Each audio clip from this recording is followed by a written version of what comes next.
আমাদের ঢাকা মেট্রোপলিটন পুলিশের সমসাময়িক কিছু বিষয় নিয়ে আপনাদেরকে ব্রিফ করার জন্য আজকে আপনাদের সামনে আমি উপস্থিত হয়েছি। আপনারা জানেন, জননিরাপত্তা বিধান ও আইনশৃঙ্খলা পরিস্থিতি স্থিতিশীল রাখতে ঢাকা মহানগর পুলিশ তাদের নিয়মিত যে কার্যক্রম সেটা পরিচালনা করে যাচ্ছে। এরই অংশ হিসাবে ইতিমধ্যে ঢাকা মহানগরীতে চেকপোস্ট এবং টহল কার্যক্রম বৃদ্ধি করা হয়েছে। ডিএমপির যে গত 24 ঘন্টায় আমাদের জননিরাপত্তা বিধানে দুই পালায় 441টি টহল টিম মোতায়েন ছিল। এর ভিতরে দিনে 259টি এবং রাত্রে 221টি। এর বাইরে ফুড পেট্রোল ছিল আপনার 212টি, পেট্রোল টিম ছিল 212টি, ফোর্ড পেট্রোল 20টি এবং হোন্ডা মোটর পেট্রোল টিম ছিল 27টি। এছাড়া বিভিন্ন গুরুত্বপূর্ণ এবং কৌশলগত স্থানে আমাদের 66টি চেকপোস্ট স্থাপন পরিচালনা করা হয়। গত 24 ঘন্টায় মহানগরের বিভিন্ন স্থানে সাঁড়াশি অভিযান পরিচালনা করে বিভিন্ন অপরাধে জড়িত মোট 186 জনকে গ্রেফতার করা হয়। গ্রেফতারকৃতদের মধ্যে রয়েছে ডাকাত, 5 জন চোর, 13 জন মাদক কারবারি, 2 জন প্রতারক এবং 12 জন বিভিন্ন পরোয়ানাভুক্ত অন্যান্য আসামি। অভিযানকালে 11টি মোবাইল ফোন, একটি বাস ও নগদ 13,180 টাকা উদ্ধার করা হয়। এছাড়া এই সময়ে 10,065 পিস ইয়াবা, 1 কেজি 40 গ্রাম গাঁজা, 74 বোতল ফেন্সিডিল এবং 1 গ্রাম হেরোইন উদ্ধার করা হয়। আপনারা জানেন, মাদক এবং অন্যান্য যে অভ্যাসগত অপরাধী তাদের বিরুদ্ধে আমাদের যে নিয়মিত অভিযান সেটা অব্যাহত রয়েছে। থানা পুলিশের পাশাপাশি ঢাকা মহানগর গোয়েন্দা পুলিশ এক্ষেত্রে তাদের যে নিয়মিত অভিযান সেটা অব্যাহত রেখেছে এবং অনেকটা জোরদার করা হয়েছে। তার প্রেক্ষিতে গতকাল ডিবি ওয়ারির একটা টিম 123টি চোরাই মোবাইল সহ এই চক্রের 5 জন সদস্যকে গ্রেফতার করে।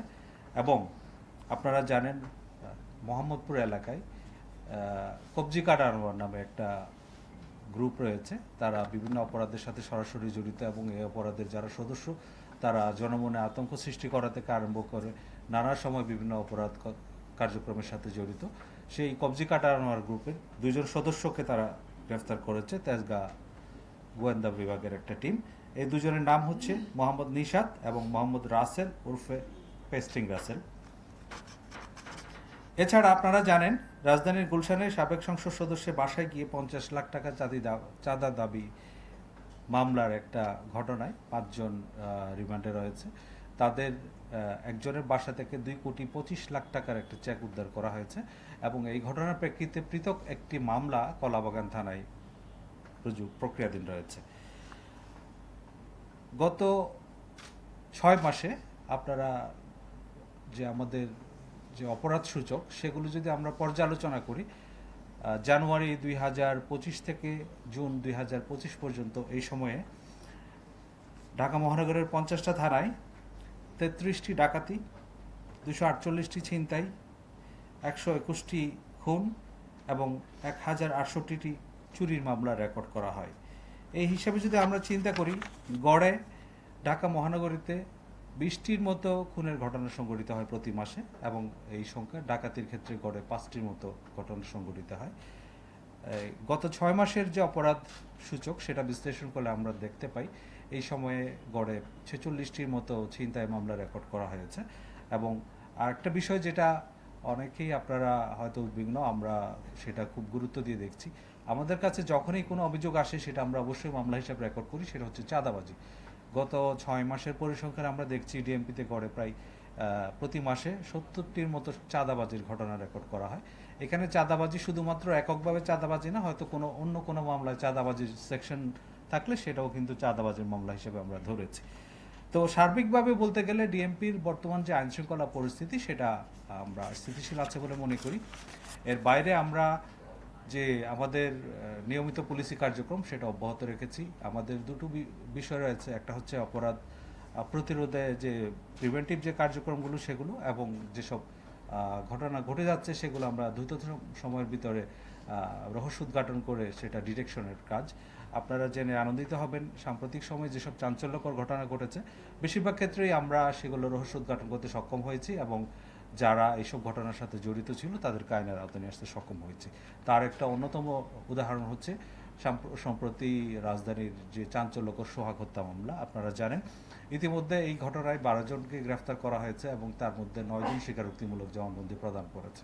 এই ক্ষেত্রে এজাহার নামীয় এবং এজাহার বহির্ভূত গুরুত্বপূর্ণ আসামি যারা রয়েছে তাদেরকে আমরা গ্রেফতার করেছি এবং আর যারা পলাতক রয়েছে তাদেরকেও গ্রেফতার প্রক্রিয়াধীন রয়েছে। আর একটা বিষয়, আমাদের নিয়মিত কার্যক্রম যেটা ট্রাফিক ব্যবস্থাপনা। ট্রাফিক ব্যবস্থাপনার ক্ষেত্রে আমরা নিত্য নতুন কৌশল অবলম্বন করছি এবং বিভিন্ন স্থানে আমরা কিছু পরীক্ষামূলক ডাইভারশন দিচ্ছি এবং এইসব ক্ষেত্রে দেখা যায় সেগুলো খুব ইতিবাচক ফলাফল নিয়ে আসছে। তথাপি কিছু ট্রাফিক আইনে বেশ কিছু মামলাও প্রতিদিন রুজু হয়।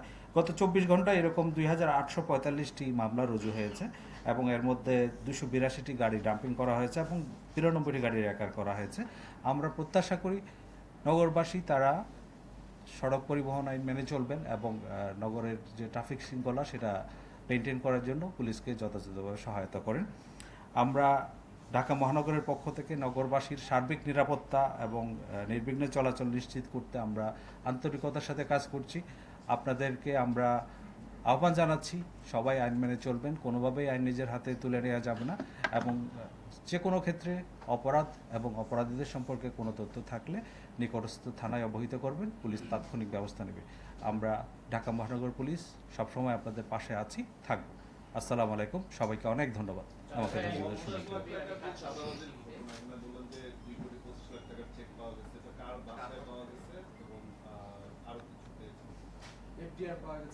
এটা আমরা তদন্তাধীন রয়েছে। একটা চেকের এখানে বিষয় আসছে 2,25,00,000 টাকার। এটা এই মামলায় যে গ্রেফতারকৃত রিয়াদ নামে একজন। আমরা অন্যান্য বিষয়গুলো তদন্ত করছি, এটা অব্যাহত আছে। এই ঘটনায় যে আরো একবার চাঁদা চেয়েছিল, তখন তারা কেন পুলিশকে ইনফর্ম করেনি? এটা কি তাদের সাথে কি করা হয়েছে কিনা? আসলে কেন তারা চাঁদা দিল আর কি? জি, এটা খুব গুরুত্বপূর্ণ। আগেই যদি ইনফর্ম করতে হয় তো পরবর্তী অপরাধগুলো ঠেকানো যেত। আমরা বিষয়গুলো খতিয়ে দেখছি কি কারণে তারা চাঁদা দিয়েছিল বা এক্ষেত্রে তাদের কোনো দুর্বলতা আছে কিনা সেই বিষয়গুলো আমরা খতিয়ে দেখছি।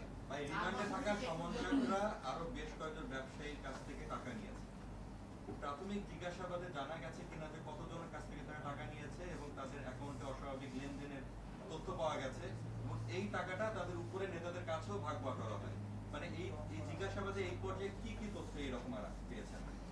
আসলে এখানে যারা জড়িত ছিল, আমি এটা মনে করি কোনো দলীয় পরিচয় কারোর কাছে মুখ্য বিষয়টা।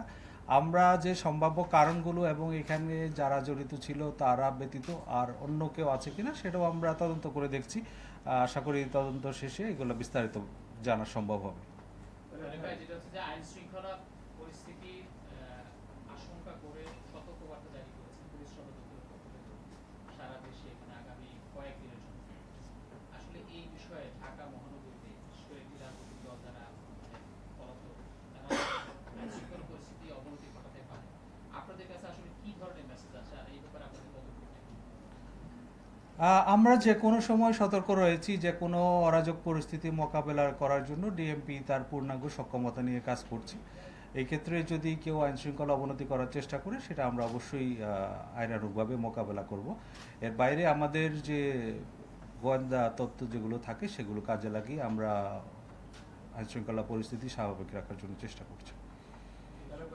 এই যে সন্ধ্যার পরে বিশেষ করে রাজধানী যে থানাগুলো আছে এই থানাগুলোতে সমন্বয়ের পরিচয় ব্যান দরবার এবং চাঁদাবাজি নানা ধরনের জন্য প্রেশার ক্রিয়েট করা হয় থানার ওসিদেরকে। থানার ওসিরা ঠিকমতো কাজ করতে পারছেন না। থানায় হয়ে গেছে এখন আড্ডাখানা। বিশেষ করে এনসিপি বলেন, বিএনপি বলেন, জামাত বলেন, সন্ধ্যার পরে তাদের থানায় হচ্ছে আড্ডাখানা চলছে। এই ধরনের প্রচুর অভিযোগ আছে। এই বিষয়ে আপনাদের আসলে থানায় তো আড্ডার বিষয় না বা তো সালিশ করার বিষয় না। আমরা কয়েকটি ভিডিও দেখছি এবং কয়েকটি ঘটনা দেখছি। থানায় সালিশ করতেছে এনসিপি, থানায় সালিশ করতেছে বিএনপি, থানায় সালিশ করতেছে হলো জামাত। এই বিষয়গুলো কেন আইন শৃঙ্খলা বাহিনী নিয়ন্ত্রণ করতে পারছে না বা আগের মতো কেন অ্যাকশনে দিতে পারছেন না? দুর্বলতা কোথায়? থানায় আসলে এরকম সালিশ করার কোনো অবকাশ নেই।